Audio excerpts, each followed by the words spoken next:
É um prazer, uma alegria imensa estar aqui na Fraternidade. Mais uma vez, eu acho que estive aqui só em janeiro. E, na verdade, eu deveria estar aqui só o mês que vem, em julho. Mas aí, na quinta-feira à noite, Socorro Paz ligou para mim e disse: você pode fazer a palestra lá? Aí eu disse: posso. A gente faz como pode, né?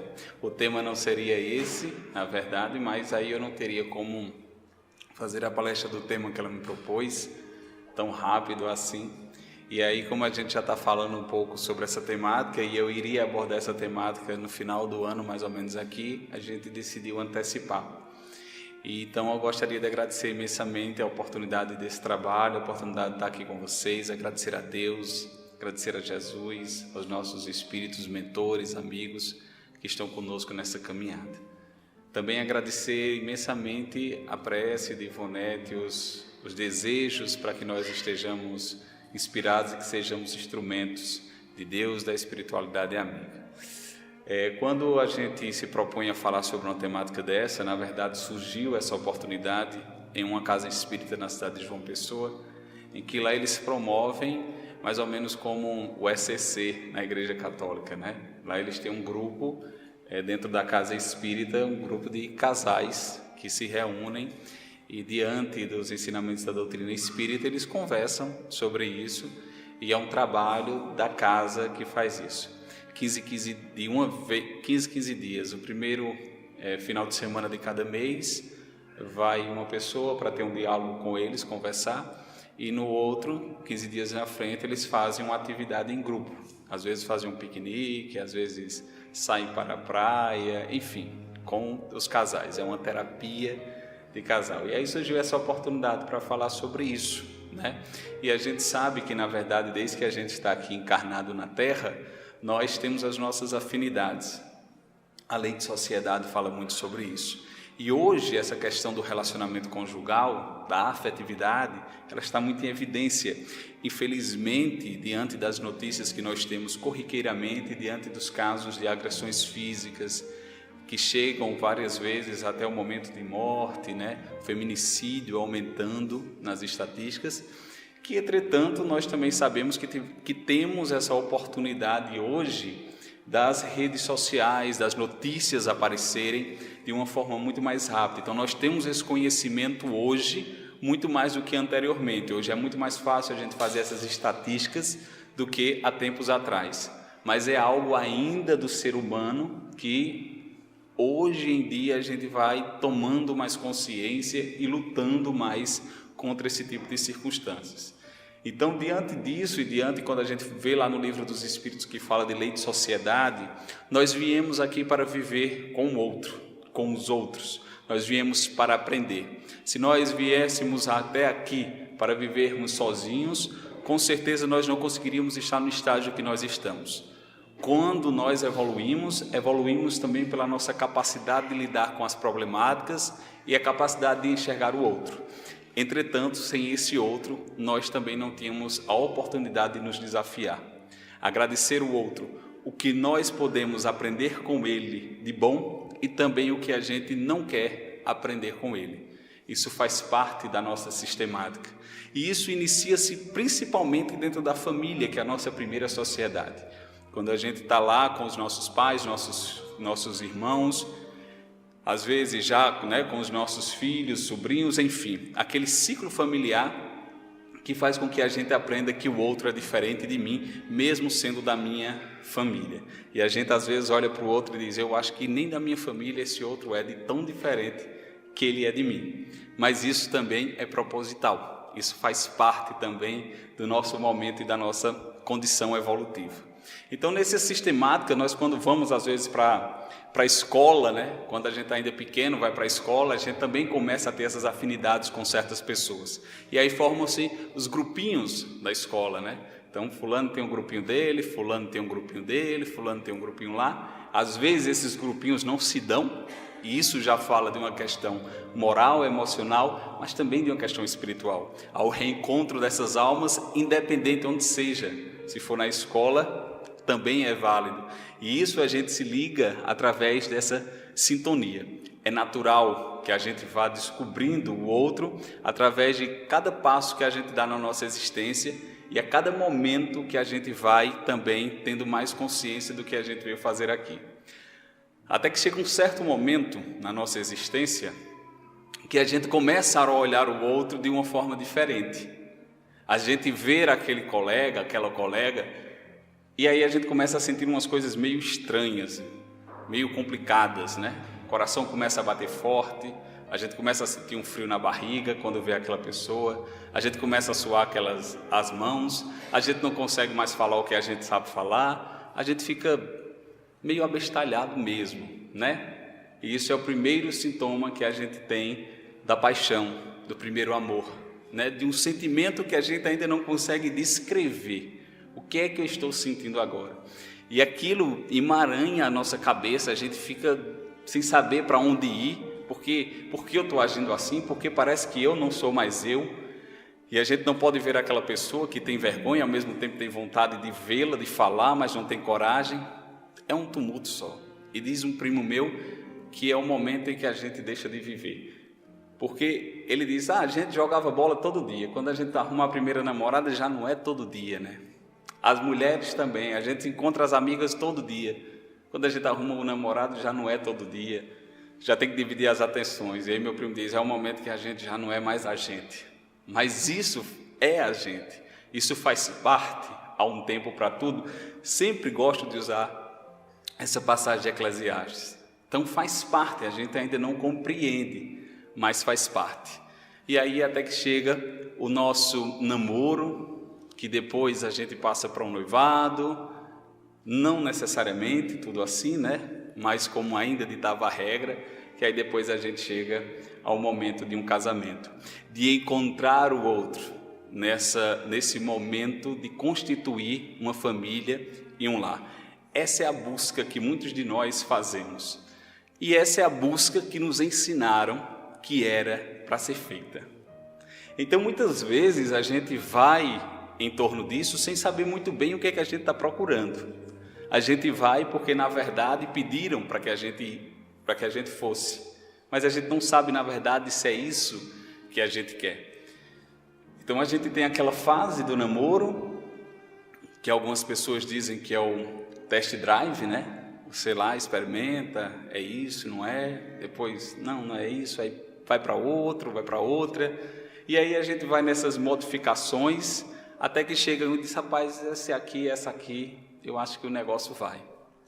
Entretanto, nos ensinaram, na verdade, que o casamento era o ápice da nossa vida afetiva.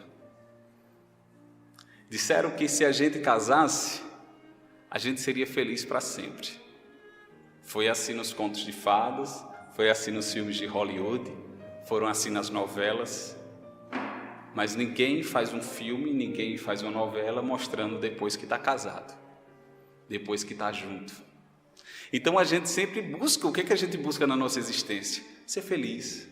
O que é que a gente busca na nossa vida? Ter paz. E se nos diz que a gente vai encontrar isso no momento em que a gente casar, inclusive quando a gente é pequeno, que cai, tem uma ferida, dizem a gente, quando casar, sara. Ora, quando casar, saram todas as feridas que estão na gente. Então esse negócio deve ser muito bom. E a gente sabe que, na verdade, o casamento ele não surgiu antigamente apenas pelo fato da afetividade, da ligação das pessoas. O casamento ele era um modo, um contrato social daquelas grandes famílias que tinham em sua busca conseguir o maior número de territórios, de riquezas e poderes. E esses contratos, quando a princesa nascia numa família, o príncipe nascia no outro, eles já estavam ali destinados a casar para poder aumentar aquela riqueza e aquele patrimônio. Por isso que nós falamos tanto de príncipe e de princesa, porque a gente diz, já achou sua princesa, já achou o seu príncipe, porque na verdade muitos príncipes e muitas princesas conseguiam burlar esse contrato, porque eles se apaixonavam, e não era a paixão apenas do papel e do contrato e do território, era uma paixão de afeto, de amor mesmo, de gostar do outro. Por isso que surge essa questão de ser o príncipe e a princesa. A gente vê até em alguns filmes, né, também de Hollywood, em algumas novelas, o príncipe que vai e começa a namorar escondido a princesa porque são rivais. Enfim, a gente vê em famílias também, né, famílias rivais que começam a ter relacionamento entre os filhos. Então, essa busca, isso surgiu muito mais depois do romantismo, né, que nos trouxe essa situação de se apaixonar, de ficar meio bobo, de ficar flutuante, de querer o outro e achar que o outro é a pessoa mais perfeita da existência terrena. Jung nos fala que nos 6 primeiros meses que nós nos relacionamos com a outra pessoa, nós na verdade nos relacionamos com o que pensamos que ela é. Então nós nos relacionamos com a nossa mente, nós nos relacionamos com a nossa imaginação. E aí chega aquele amigo, chega a mãe, chega o pai e diz: tu não está vendo não, a criatura não. E a gente: tô não. Tu não está vendo que isso não dá certo? Dá certo. A gente está ainda naquela sintonia que faz parte do nosso aprendizado, né? Faz parte ainda do nosso processo emocional também. Também nos falam os psicólogos em pesquisas, né, de que a paixão, esse sentimento que deixa a gente assim, dura em torno de 7 meses até 2 anos. Tem alguém que passa 7 meses ainda nesse sentido de tudo ser novidade, tudo ser bom, tudo ser perfeito. Outros chegam a passar até 2 anos com isso.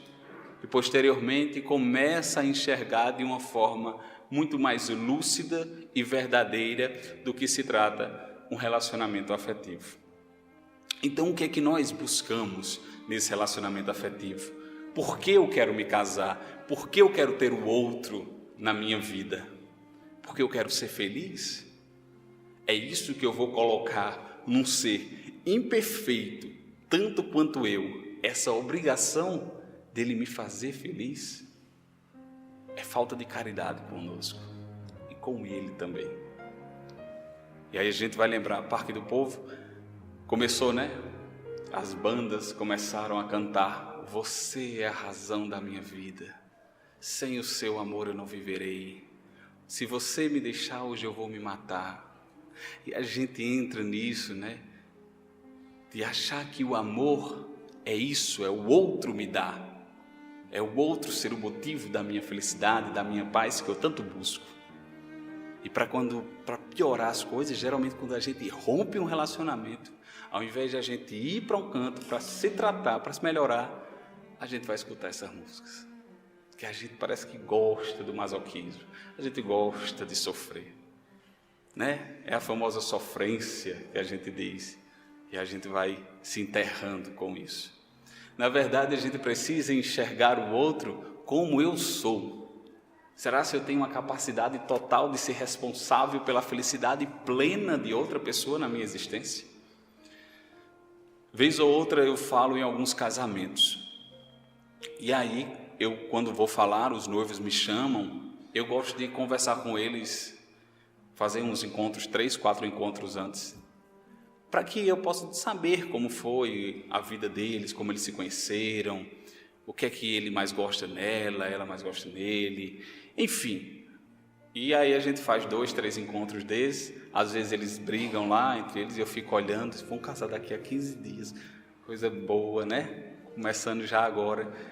E aí eu faço uma pergunta, no primeiro encontro que eu tenho com eles, é uma pergunta básica. Eu olho para eles e digo assim: por que vocês vão casar? Aí fica esse mesmo silêncio assim. Um olha para o outro. É porque a gente assim, tem muito tempo, né, já de relacionamento. E assim, eu acho que agora tem que casar, né? É o jeito.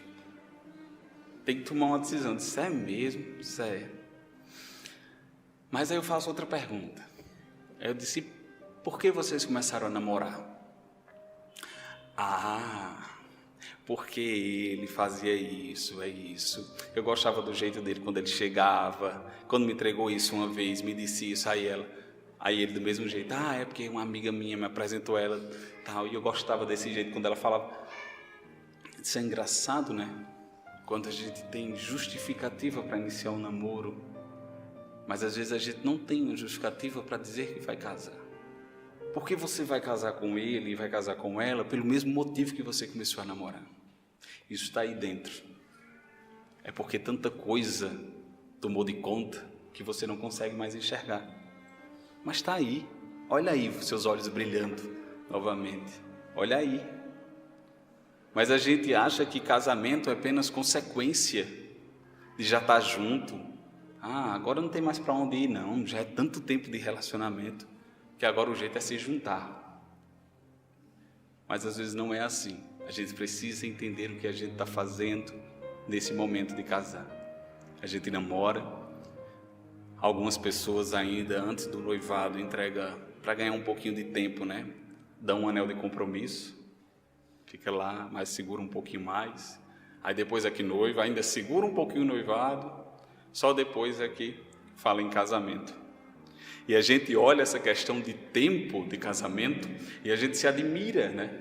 De olhar assim e dizer, cara, você é muito tempo casado com fulana, né? Ou com ciclano.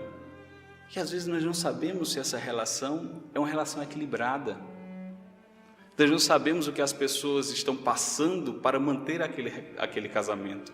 Então, muitas vezes, olhar o relacionamento do outro, achar o tempo desse relacionamento com o outro, não significa que é um relacionamento estabilizado emocionalmente.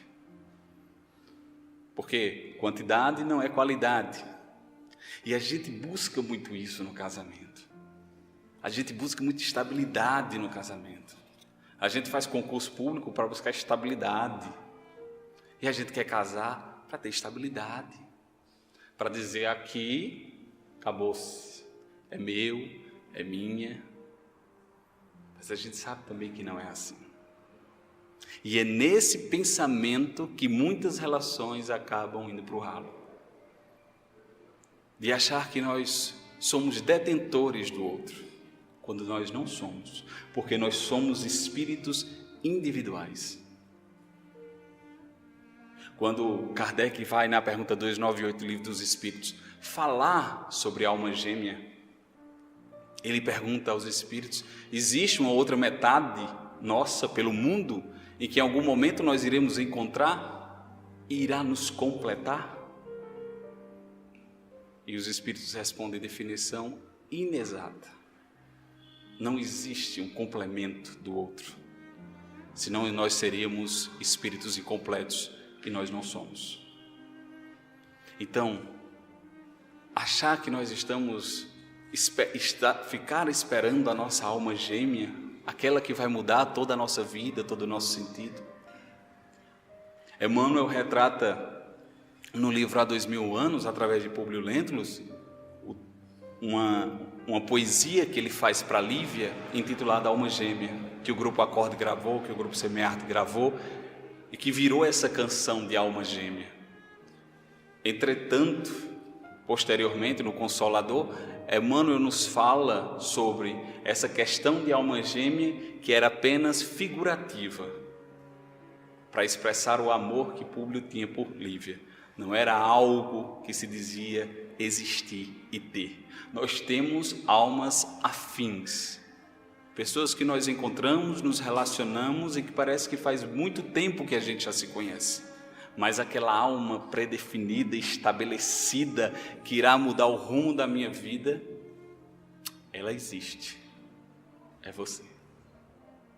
Apenas você, na sua individualidade. As pessoas, muitas vezes, quando eu falo nesses casamentos, as pessoas vêm e perguntam a mim, mas já que você faz casamento, você é especialista nessa área, né, de relacionamento? Eu disse, não, graças a Deus, não. Chico Anísio, certa vez, estava lançando um livro, e aí no seu show, ele tinha passado muito tempo falando sobre casamento. E aí um senhor estava na fila de autógrafos com um livro de Chico Anísio, e agoniado, olhando para um lado, olhando para o outro, e Chico Anísio autografando, e o senhor inconformado, balançava a cabeça para um lado, para o outro. Chegou no momento de Chico Anísio autografar o livro dele, e ele disse: eu não me conformo, não. Aí Chico Anísio disse: com o que, meu senhor? Ele disse: você faz um show, passa a maior parte do show falando de casamento, como se você entendesse de casamento. Você que já foi casado 7 vezes, você não entende de casamento. Quem entende de casamento sou eu. Aí Chico Anísio disse: por quê? Ele disse: porque faz 40 anos que eu sou casado com Dona Maria. E Chico Anísio disse: então você entende de Dona Maria, de casamento quem entende sou eu, que eu já tenho 7. Né? Mas a gente pode ter um relacionamento como o de Dona Maria e desse Senhor, porque nós podemos e devemos nos casar, nos descasar e casar novamente com a mesma pessoa. Há uma necessidade. Quem já escutou falar em lei do progresso precisa entender que nós evoluímos e precisamos evoluir junto com o outro que está dentro da nossa casa. Não existe um roteiro que se diga: olha, seu casamento vai ser perfeito, seu casamento vai dar certo, vocês vão viver uma relação extremamente feliz. Se a gente for olhar lá, André Luiz classifica, os casamentos como os casamentos acidentais, aquele que não era para ter existido, mas de uma forma existiu, os provacionais, sacrificiais, até o das almas afins e, por último, os transcendentais, que inclusive se fala, quem viu o filme Kardec vai ver ali como Amélie, Gabi, conseguiu segurar muito Kardec nos momentos em que ele estava querendo até desistir. E até falam que isso é um dos tipos de casamentos transcendentais, que tinham missões, as duas almas ali, num projeto só. Mas a gente não tem esse roteiro pronto, definido, de que se for assim, vai acontecer assim. Se você fizer assim, vai acontecer assim. Porque às vezes os relacionamentos chegam ao fim e a gente fica olhando: meu Deus do céu, eu fiz tudo certo. Fiz tudo certo. E a gente se culpa, a gente se martiriza por conta disso. Eu particularmente, muitos sabem aqui, eu tive um relacionamento duradouro. Eu vou contar essa historinha aqui. História pessoal sobre relacionamento. Todo mundo gosta de escutar, Então peguem suas pipocas. Eu em 2003, eu era muito novinho em 2003, mas em janeiro de 2003 eu fiz uma viagem para o sul do país. E nessa viagem do sul do país, eu conheci minha atual esposa. Nós tínhamos em torno de 15, eu tinha 16, ela tinha 15 anos. E aí nessa viagem nós, como jovens, ficamos, E aí a gente veio do sul, o avião pousou em Recife, eu morava em João Pessoa à época, e ela morava no sertão. Mas ela naquele ano, era janeiro de 2003, ela estava vindo morar em João Pessoa. E aí quando a gente estava retornando no ônibus, de Recife para João Pessoa, eu todo empolgado lá, ela vai morar em João Pessoa, eu moro em João Pessoa, e a gente agora somos namorados, E aí eu vim no meio do caminho. Aí eu disse: não, porque agora a gente tem que ver como é que a gente faz para se ver, tal, porque agora a gente tem um relacionamento mais sério. Ela disse: a gente quem? Eu disse: eu e você, Aí ela disse: não, eu não posso namorar, não. Eu disse: meu Deus do céu, eu fui só usado, aqui nessa... Mas ela disse: não, eu estou vindo, eu tenho 15 anos, eu estou vindo do sertão, minha mãe está me colocando aqui para eu poder estudar, eu não posso me relacionar com ninguém, não, eu vou estudar para medicina, tal. Aí eu disse: tá certo, fazer o quê, Fui escutar Zezé de Camargo. Não, fui não. Mas aí naquele momento eu retorno para João Pessoa e eu estudava no GEL e ela estudava no ProSaúde e eram em frente um ao outro. E aí eu tinha aquela coisa do não, foi tão bem dado que eu não passava nem atravessava a rua para passar nem na frente do colégio dela. E aí passou o ano de 2003, quando foi no finalzinho ainda de 2003, em dezembro, eu conheci minha ex-esposa. E aí comecei a namorar com ela, tal. Passamos 6 anos, 7 anos namorando, e aí a gente noivou. E aí passou mais 3 anos noivos. né? Até que chegou o momento de dizer assim, agora, vamos casar. Casamos. E aí, com 8 meses de casamento, o casamento terminou. E aí eu disse, meu Deus, o que é que eu vou fazer agora, né? Lógico, doloroso, é um rompimento, é uma relação que vai ao fim. Você sofre pela outra pessoa, pela perda da outra pessoa, mas você também sofre pela perda de uma relação que você vivia aquela relação. São 2 perdas naquele momento, né? E aí passa por isso mais ou menos foi em outubro de 2014, setembro, outubro. E aí eu disse, não, eu vou tirar um tempo para mim, né? Para mim, eu não quero mais nada de ninguém, muito tempo com uma pessoa. E realmente isso foi uma decisão minha. O pessoal, não, só cura um amor com outro amor, tem que ir para não sei onde, tem que ir para não sei onde. Eu disse, não, eu preciso ficar comigo, quero ninguém não, agora não. E aí fiquei comigo, né? Outubro. Quando foi mais ou menos em novembro, finalzinho de novembro, o que é que a gente faz? Quando se separa, vai para a academia. Agora vou começar a viver.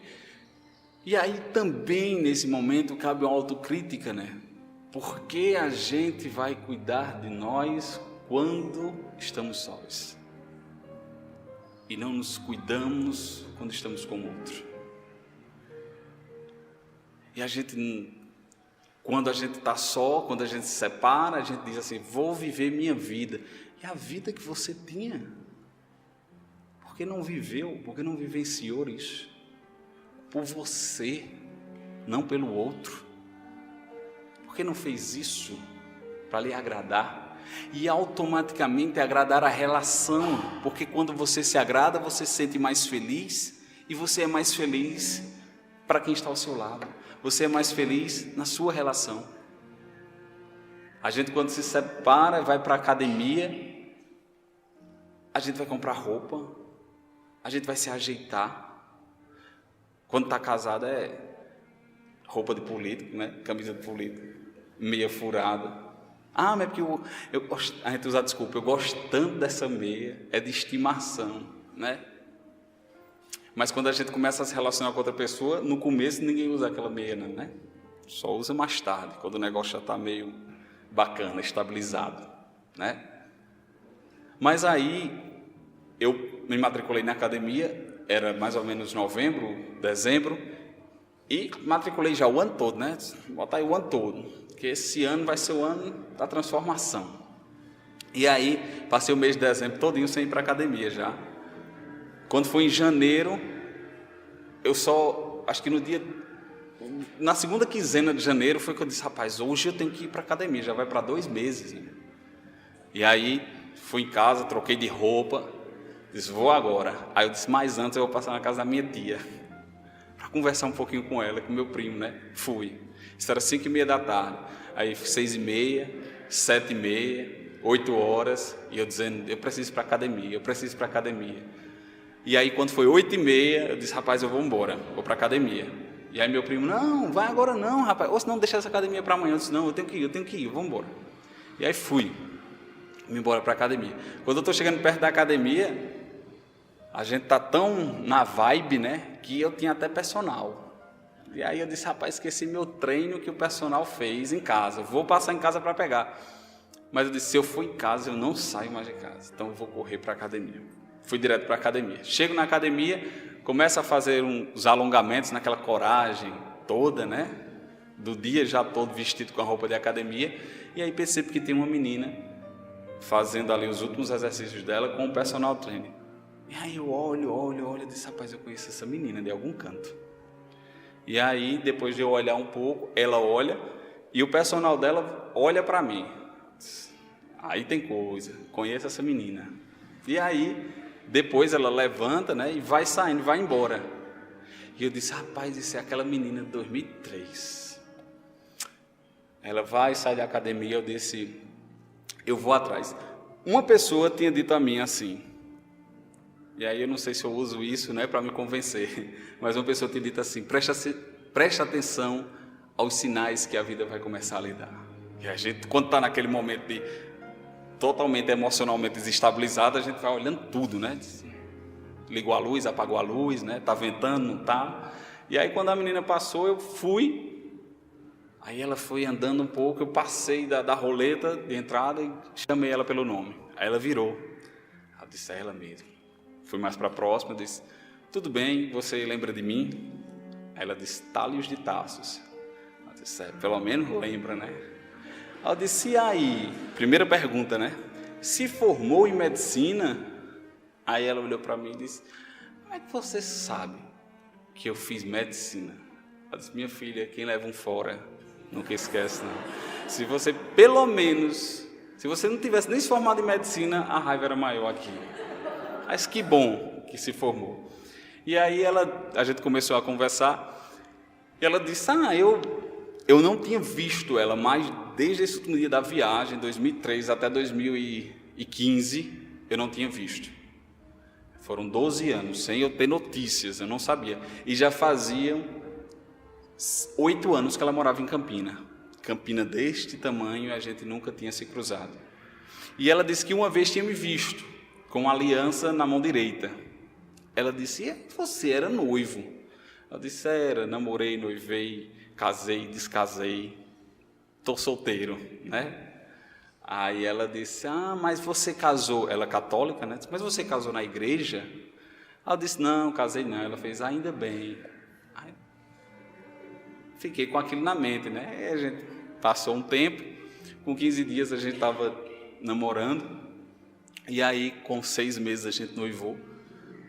No outro mês a gente marcou o casamento para o ano seguinte, casamos, já tivemos o nosso filho, nosso primeiro filho, e aí eu tive que fazer o caminho inverso, né? Eu disse, eu vou diminuir o tempo aqui no namoro e no noivado para ver se no casamento estica mais, para a gente ver se a gente consegue fazer. Está indo, mas isso eu trago para que a gente entenda muitas vezes que não existe esse roteiro específico, sabe? Que a gente começa a entender que um relacionamento, ele é muito mais de dia a dia, de aprendizado, de tolerar, de ter paciência com o outro. O relacionamento, ele é um compromisso que a gente assume conosco, com o relacionamento e com o outro. A gente muitas vezes assume o nosso compromisso profissional, assume o nosso compromisso com o nosso filho, assume o nosso compromisso na casa espírita, mas a gente não assume o compromisso real dentro de um relacionamento. Por quê? Porque a gente deixa isso passar com a sensação de comodidade, de que isso aqui já não precisa de muita coisa. E aí a gente vai reclamar do parceiro, que o parceiro toda vez age do mesmo jeito. E a gente não olha como a gente está agindo. A gente quer resultados diferentes, fazendo as coisas iguais. E não tem como a gente encontrar uma maneira diferente de ter o nosso relacionamento. A gente precisa ter essa mudança dentro do lar. E a gente, no momento em que a gente se une com outra pessoa, nós costumamos muitas vezes entrar numa briga, muitas vezes silenciosa com o outro, de um papel dominante e de um papel dominado dentro de uma relação. A gente quer sempre ter a razão para poder olhar para a pessoa e dizer a célebre frase, eu não disse, fez porque quis, eu lhe avisei. E a gente muitas vezes, nós somos as pessoas que mais conhecemos a outra pessoa e utilizamos as fragilidades que nós conhecemos para atingi-la. Isso é doloroso. Acontece que faz conosco e muitas vezes nós fazemos com o outro. A gente diz, eu vou naquele ponto. E Rubem Alves nos fala como esses relacionamentos precisariam vivenciar o dia a dia. Ele diz que os casais, geralmente, eles jogam tênis. E o jogo de tênis, a gente sabe que primeiro já tem uma rede que divide os dois. Depois, o objetivo nosso é fazer com que o outro erre. E no momento que o outro erra, eu ganho. E fazemos muito isso nas nossas relações. E jogamos a bola da maneira pior, para que dificulte ele devolver a bola, ou ela devolver a bola. E a gente vai nesse jogo, no momento que o outro não consegue alcançar a bola, a gente vibra. E Rubem Alves nos sugere: poderíamos, ao invés de jogar tênis, jogar frescobol. Não tem rede que nos separe. O objetivo é mantermos a bola no ar. Jogar da melhor forma a bola para que o outro nos devolva. E no momento que essa bola cai na areia, o que é que nós fazemos? Pegamos, limpamos com a água e retomamos o jogo, mas sem antes pedir desculpas ao outro pela bola mal colocada. Foi mal, desculpa. Vou ver se eu dou mais baixa na próxima vez. Vou ver se eu dou de uma maneira que você consiga devolver para mim. Vou dar com menos força. É esse o nosso objetivo dentro do relacionamento. Não é usar o relacionamento como algo perfeito.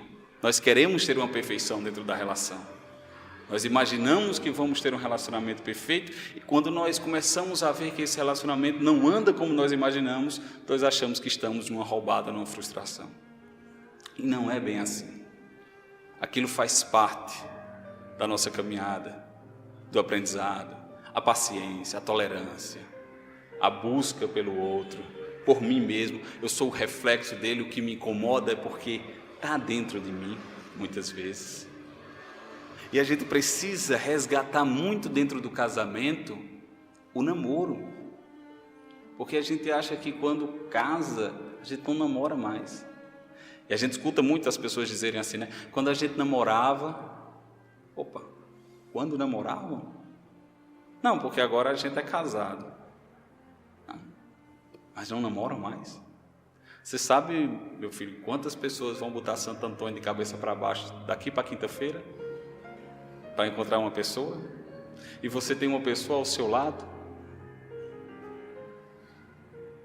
Quantas pessoas estão nessa busca de ter um relacionamento afetivo constante, respeitoso, entendendo as limitações e as imperfeições do outro e a sua também? E parar de comparar o nosso relacionamento ao relacionamento do outro. Sai em grupos de amigos, né? Tu viu que fulano fez para fulana? Tu não faz isso para mim. Tu vês? Tome. A pessoa chega em casa todo roxo, né? Ou na canela de baixo, ou aqui, ou um beliscãozinho assim, né? E a gente compara, mas cada relacionamento é um relacionamento. Se eu saio de um relacionamento anterior, no próximo relacionamento ele não vai ser igual ao anterior, mesmo eu estando. É diferente. Cada relacionamento ele é único.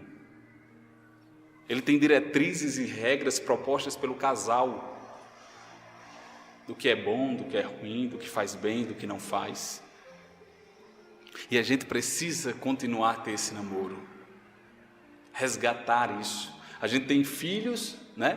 Geralmente, os grandes índices de divórcio acontecem quando se tem um primeiro filho. Porque as funções, elas se separam.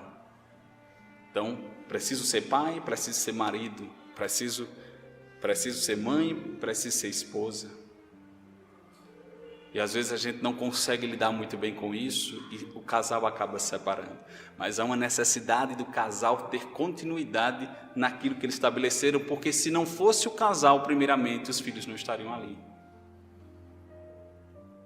E sair juntos, sozinhos, para onde quer que seja.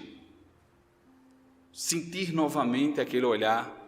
Muitas vezes a gente acha que o amor terminou, que o relacionamento acabou, mas muitas vezes isso só está coberto, porque a gente não dá tempo a nós, ao relacionamento. E a gente precisa olhar isso de uma maneira mais profunda.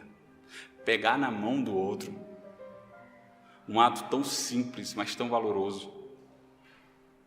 Porque pegar na mão do outro é troca de energia, é entrelaçar os dedos e dizer sem falar, eu estou aqui. E estou chamando para você ir comigo. No início dos nossos relacionamentos, a gente fica tão pregado com o outro, né? A gente bota o outro aqui, bota a cabeça do outro aqui. Tem vezes que a gente chega, cadê fulana? Não, está aqui. Né? Aquele negócio todo é tudo pregado, né? Vocês não se desgrudam, não. Aí vai passando o tempo, aí já pega na mão assim, né? Já vai diminuindo a força, né? Depois vai soltando mais, pega aquela música que tem juramento do dedinho, né? Já pega assim, no midinho um do outro. Depois já não pegam mais na mão. Mais na frente, aí vai um lá na frente e o outro lá atrás. A pessoa chega no local e diz, cadê fulana? Deve estar chegando aí. Né? A gente vai olhando que esses detalhes fazem diferença. Como o Rossandro fala, né? Para que a gente consiga terminar um relacionamento, é necessário muito esforço. E são essas pequenas coisas. A gente quer modificar tudo de uma hora para outra. A gente quer dar buquê de flores, a gente quer fazer um outdoor, a gente quer botar um helicóptero. Mas a gente sabe que coisinhas pequenas fazem tanta diferença. Olhar um presente, dia dos namorados aí, né? Chegando. Não, mas eu não sou mais namorado, não, eu sou casado. E a gente precisa resgatar o namoro. Olhar justamente isso, de que procurar um presente, muitas vezes, e eu estou falando aqui entre homem e mulher, mas casamento homoafetivo também da mesma forma, porque a psique, muitas vezes, de casais do mesmo sexo, um tem a psique feminina e o outro tem a psique masculina, então serve para os dois. Né? Muitas vezes o homem, na maioria das vezes, você quer comprar um presente para a esposa, aí anda com a esposa e fala, entra aí, escolhe aí. Aí ela escolhe, fala, não, mais barato, escolhe. Né? Quando a ideia, na verdade, é a gente poder ir sem ela saber que nós fomos. E ela ter o entendimento que nós lembramos dela e trouxemos um presente. Saímos de um momento do nosso dia e fomos pensar nela sem ela imaginar que nós estamos pensando nela. E fomos comprar um presente para ela. Por mais que o presente seja a coisa mais feia do mundo e que ela odeie. Mas o simples ato de ir pensar nela, comprar o presente, trazer, já diz muita coisa. O gesto influencia muito. Mas para isso nós precisamos dialogar. Relacionamento sem diálogo é um relacionamento que tende a fracassar. Porque sem diálogo nós não conseguimos mais reconhecer o outro. E como eu falei aqui no início, nós estamos em eterno progresso. E a gente, se não conversar, a gente não acompanha o progresso do outro. Nietzsche foi perguntado certa vez, o que você diria a um casal que está pretendendo se casar agora? Ele disse, eu pediria para que eles olhassem um para o outro e se perguntassem mentalmente, daqui a 50 anos, eu quero estar conversando com essa pessoa? Porque tudo vai passar. E o que vai restar são os dois para conversar. E a gente precisa manter esse diálogo. Porque daqui a pouco a gente vai chegar com aquela velha frase, você mudou muito. Não, eu não mudei. Você que não viu a minha mudança. Nós não vimos a nossa mudança. E às vezes a gente está lá, passa, no começo do casamento, a mulher tem o desejo de ter um vestido. Daqui a 10 anos, e moda a gente sabe como é, né? Passa rápido. Porque há 10 anos chega o homem com um vestido de 10 anos atrás. Teu sonho era esse vestido, já passou. As coisas mudaram, você não acompanhou, eu nem gosto mais dessa cor, eu nem gosto mais desse modelo. Ah, não, mas você mudou muito, você não era assim não. É a grande problemática de no momento que casa, parou, travou. Nós estamos em constante evolução. Não esqueçamos disso. Então precisamos de afeto, precisamos de carinho, precisamos de amor. A doutrina espírita não é uma doutrina que incentiva o divórcio, mas é uma doutrina também que preza pelo respeito dos casais e de cada ser humano, de cada espírito. E nós temos o livre-arbítrio em certos momentos, enquanto se falta respeito entre os casais, de conseguirmos nos separar e viver a nossa vida. Chico Xavier foi perguntado sobre esse questionamento no Pinga Fogo. que ele achava, na época não tinha a lei de divórcio, era o desquite. E veja como nós evoluímos, porque anteriormente tinha aquela questão de preconceito, de status, ser casado, porque casado nos dá uma impressão de que somos pessoas bem estruturadas. E tinha o preconceito do desquite, das mulheres desquitadas, divorciadas, principalmente ainda pela nossa cultura machista das mulheres. Mas Chico foi perguntado e disse que no momento em que poderá ocorrer algo maior, se aconselha a ver a separação, para que aquilo chegue a momentos que fique insuportável e chegue até limites que possam complicar muito mais aqueles dois seres. E na mesma hora Chico diz, possa ser que existam alguns espíritas aqui se perguntando, mas e quando os nossos débitos com esses espíritos que viemos para o casamento? E Chico, de uma maneira um pouco humorada, disse, o banco, que é o banco, nos dá uma morazinha para que a gente pague um pouco mais na frente, porque Deus, na sua misericordiosa, enxergando tudo isso, não pode nos dar essa possibilidade também. Amar é uma busca constante de todos nós. Vivenciar uma vida com o outro não é das mais fáceis, mas Kardec insiste nas perguntas 695 e 696 do Livro dos Espíritos. A união permanente, o casamento, é contrário à lei da natureza? E os Espíritos respondem, não, é uma marcha no progresso. E depois ele continua, na 696, o que seria para a humanidade a abolição do casamento. E eles respondem, o retrocesso à vida dos animais. A necessidade de vivenciar com o outro, de aprender, de conseguir nos calar, nos momentos necessários falar, de compreender o outro como imperfeito, de me compreender como imperfeito, de dizer estamos aqui para aprender um com o outro. Os momentos em que for preciso, nosso relacionamento estará aqui, pronto para nos ajudar. Há coisas que só pertencem a um dos indivíduos da relação, há outras coisas que só pertencem ao outro, e há coisas que pertencem aos dois, porque influenciam na relação. Precisamos discernir sobre isso, entender que todos somos livres, como na lei de liberdade. Ninguém é de ninguém, nós não temos posse sobre o outro. E essa liberdade para que o outro seja quem ele veio para ser, é que, por incrível que pareça, nos deixa mais próximos da relação.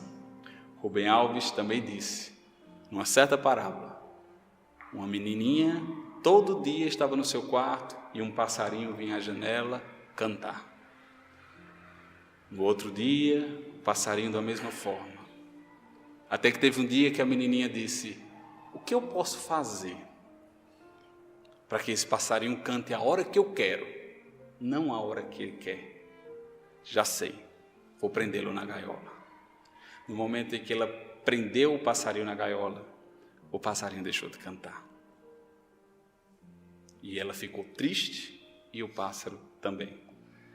E ela soltou o pássaro e compreendeu que a liberdade é que fazia o pássaro vir até a janela dela cantar.